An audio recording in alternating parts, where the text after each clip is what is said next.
One group of retailers commonly targeted by shoplifters are convenience stores. It's thought there were over 1 million incidents last year in local shops, costing a total of more than £1,300 per store. Now, some are fighting back with the help of a former shoplifter. In the footage, you see him come straight into the store. Farrah Mcnutt has seen the error of her ways and now runs Catch a Thief, an organisation that uses her former skills to help stores deter shoplifters. Once in store, they sort of look around, they go to use the cash point. They actually don't use anything on the cash point. You can see that in the footage as well.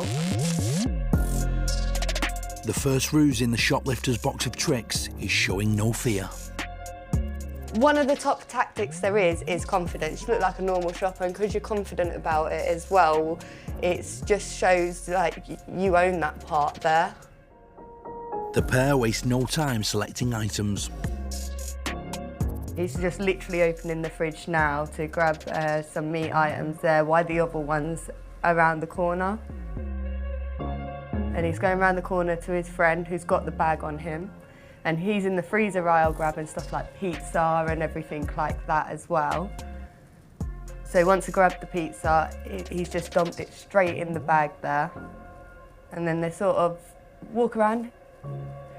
They're both splitting up. They're getting back together when they're putting the items in the bag, and then they're splitting off again.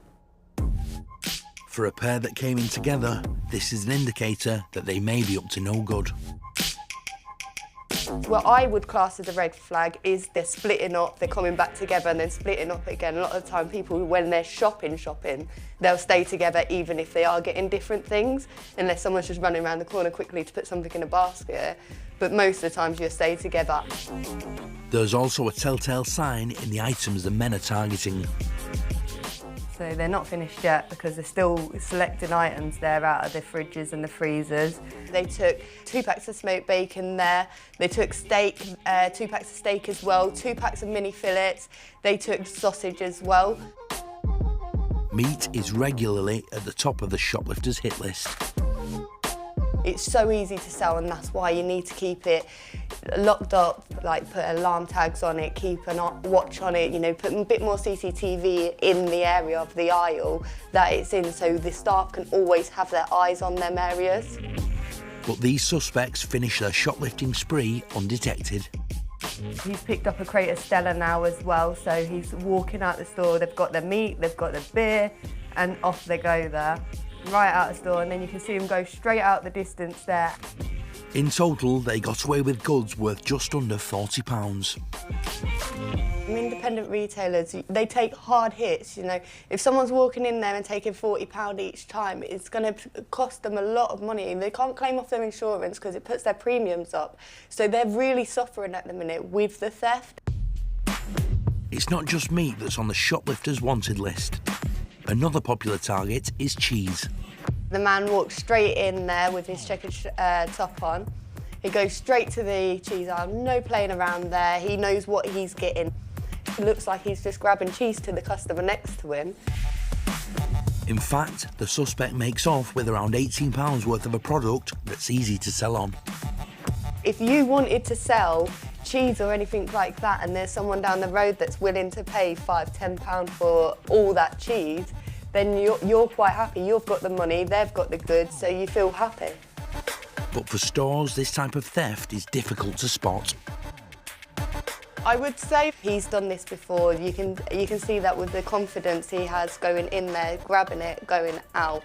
You know, I'd say he's a bit more of a professional shoplifter than a opportunist. Because if you're not used to shoplifting or anything like that, then it's really hard to control your eyes to jitter over to the staff or anything.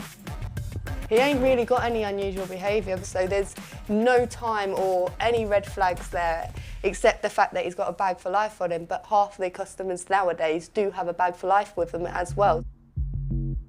If, like Farrah, you know what to look for, it is possible to spot the tactics of an experienced shoplifter. I wouldn't want any staff seeing me going in and no staff seeing me going out. You know, you're like a ghost. So if there's no eyes on you, then they don't know the theft's occurred. And because they don't know the theft's occurred until the stock's there, you're long gone. And you know the police ain't dealing with it or anything like that. I knew that back at the when I was 13. He's walking in, grabbed what he knows he's getting, and he's gone straight back out. So that's his tactic, get in and out without anyone noticing. But shoplifters come in many guises, and at the other end of the scale is the opportunist thief. So this one here, he comes in to store with another male. He walks around the store. He looks a bit lost, so it don't look like he's from the area. He don't know the store very well, maybe. You know, they look like normal shoppers at the end of the day, and they're walking in there, having a look around, they're grabbing stuff to actually buy and then pocketing a few extras that they can get. Along with cheese and meat, alcohol is the final item in the top 3 most stolen goods. They walk down the beer aisle, he throws a couple of cans in his pockets as he's at the alcohol aisle there. He's even dropped a can on the floor, he picks that back up and he takes that as well. I think they've gone in there and thought, if we can get away with it, we will. They probably even had the money to pay for it on them because they brought some other goods there as well, but they probably just didn't want to pay that much for it, so they thought, yeah, I'll just put them in my pocket. A few cans of beer might not seem very much, but for independent retailers, there is a big problem with this kind of low-value theft. The value of this one was about £4. Not really a lot, but still enough if that shopkeeper's hitting £4 off each shoplifter. You know, that can make a big difference to a shopkeeper. Whether it's an opportunist or a professional, shoplifters pose a serious problem for local stores. Catch a Thief will now share their images across the country.